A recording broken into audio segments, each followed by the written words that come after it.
আসসালামু আলাইকুম। তৈবুর তুহিনা চ্যানেলটির পক্ষ থেকে সকলকে স্বাগত। প্রিয় শিক্ষার্থীরা, আজ একটি মেইল শেয়ার করতে যাচ্ছি। যে মেইলটি শেয়ার করতে যাচ্ছি সেটি হচ্ছে write an email to the manager for opening A bank account. একটি ব্যাঙ্ক অ্যাকাউন্ট খোলার জন্য ম্যানেজারের কাছে একটি মেইল। সহজ শব্দ দিয়ে মেইলটি তুলে ধরেছি। প্রথমে মেইলের যে স্যাম্পল যে কাঠামো অনুসরণ করতে হয় সেটি হচ্ছে from to send subject. From নিজের মেইল আইডি, তারপর টু যেহেতু ম্যানেজারের কাছে পাঠানো হচ্ছে সেহেতু ম্যানেজারের মেইল আইডি, তারপর সেন্ড যে মাস যে তারিখ, তারপর subject request for opening A bank account, একটি ব্যাঙ্ক অ্যাকাউন্ট খোলার জন্য অনুরোধ।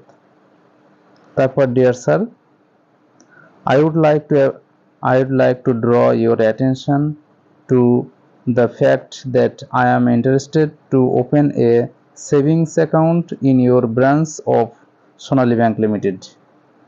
আমি আপনার দৃষ্টি আকর্ষণ করতে চাই যে আমি সোনালী ব্যাংক লিমিটেডে আপনার শাখায় একটি সেভিংস অ্যাকাউন্ট খুলতে আগ্রহী। I am perfectly ready to fulfill all the formalities and requirements in this connection.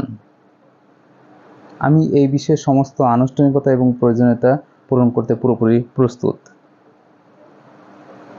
I therefore hope that you would do everything in this regard. তাই আশা করি আপনি এ ব্যাপারে সব কিছু করবেন। সিনসিয়ারলি ইয়োর্স, নিজের নাম লিখবে। এটি হচ্ছে কীভাবে ব্যাঙ্ক অ্যাকাউন্ট খুলতে হয় ম্যানেজারের কাছে একটি ব্যাঙ্ক অ্যাকাউন্ট খোলার জন্য মেইল।